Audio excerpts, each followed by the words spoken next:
Thank you for taking the time to talk with me. I'm here with Amy Sigil and Kari of Unmata, who are absolutely fabulous performers and kind people off stage as well. So I've enjoyed seeing you at festivals and things like that. Thanks. At the Dragon Zig right? a couple of years ago. I love the Dragon Zig. Yeah. That's crazy. Yeah, that place was amazing. I found a zip line in the woods. Just Yeah. out in the woods. Right. Yeah, there's all these like random little art pieces Right. just to be found, which was fun. Special time.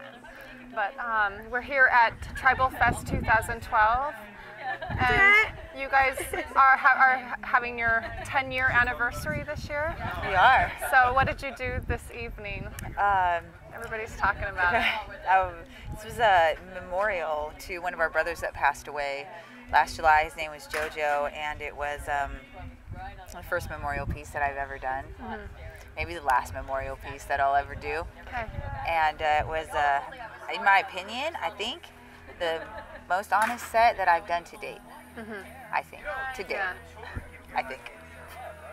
Well, everybody obviously was very much affected, so thank you for bringing that. It was incredible to have a venue to do it. You know what I mean? Mm-hmm. Like, you can't bring that shit to the Moroccan restaurant, you know? Like, Yes. to the street fair. So Yes. it's incredible to have a place like this that you could actually share a part of your life and process your life with your art, you know? And Yeah. sometimes when you're a performance artist, you can't do that.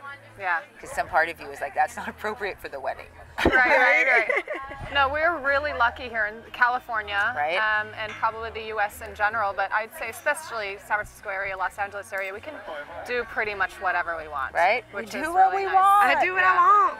Yeah. Now you've taught obviously in Connecticut and here. Where else have you taught? I have been so fortunate. I've been all over the place lately. I've done a lot of Europe, and I got to hit Beijing, and I got to hit Moscow, and down into Costa Rica and Mexico City, Yeah. and lots of France. What do you think attracts people to your style of improvisational tribal style? Honestly, I think it's the inclusive nature that happens with Unmata and Hot Pot. We're pretty relatable people, you know? None of us I want to say none of us were born in the dance studio, but I sure wasn't born in the dance studio, and I come from a different entrance, and I think that makes us relatable, you know? I got 2 kids, and I'm 38, and Kari's diabetic, and she's 30-something, and Shelly runs a lab, you know, and Sarah runs a lab and has like a house, and I think that we're really relatable, and I hope that, honestly, I mean, besides love and art and all that stuff that I want to be successful, I think it's really cool that people are interested in the community of improv, you know? I think it's personal. And I think we've created this culture. It's very supportive, so Yeah. it also further allows us to know that you're completely safe Right? to completely It's bring really it. personal. It's less technical and really personal, and I just find that like amazing. Yeah, Authentic. Authentic, yeah. right? Now, did you have that in your sports teams growing up? You were. I was practically born on a team. I've always been I've really always been on a team, and yeah, in sports, I think that it was, you know, we were really used to being able to play a role without ego. I think that's what the team, when they talk about team player, it's not about like giving enough ideas. It's really not that. As it is to like really accepting what people's roles are in a project, and letting them change, but identifying them and being like, you do this and you run the ball here, and you're the one who grabs the ball and does this, and then you're the one who does this, you know. And it's not like an ego check before, as far as like I do this because I'm better or worse or whatever it is. Yeah. You know, so I think that we've got to. What was I talking about?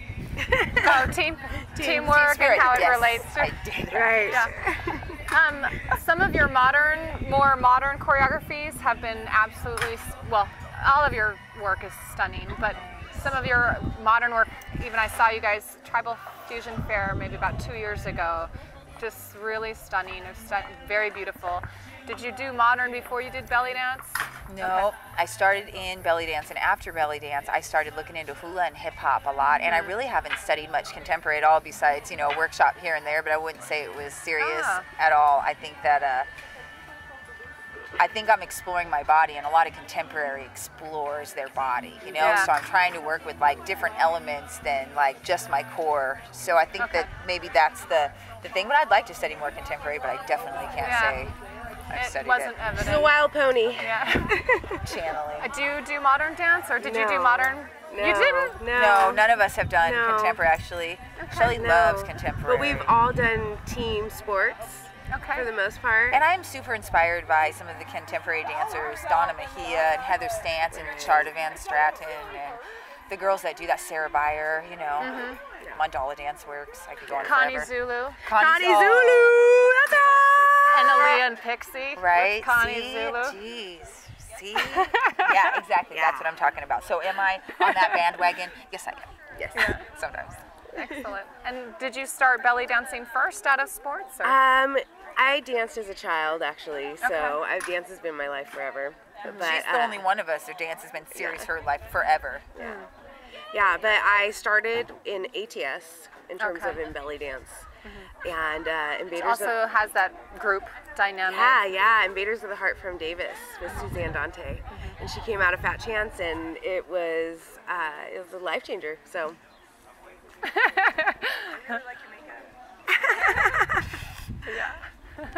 So yeah, Excellent. When did you know you were a dancer? from the moment I could do it, it really is my expression. It's my art. It's the one thing that makes me feel normal, right? I was ready to get on stage today to feel normal. You know what I mean? Right? Yeah, you start getting anxious. You know what you're doing. So yeah, and I love the dance studio. I love the hard work, the sweat, the tears, all of it. I'm all about it. That's right. That's right. When did you know you were a dancer?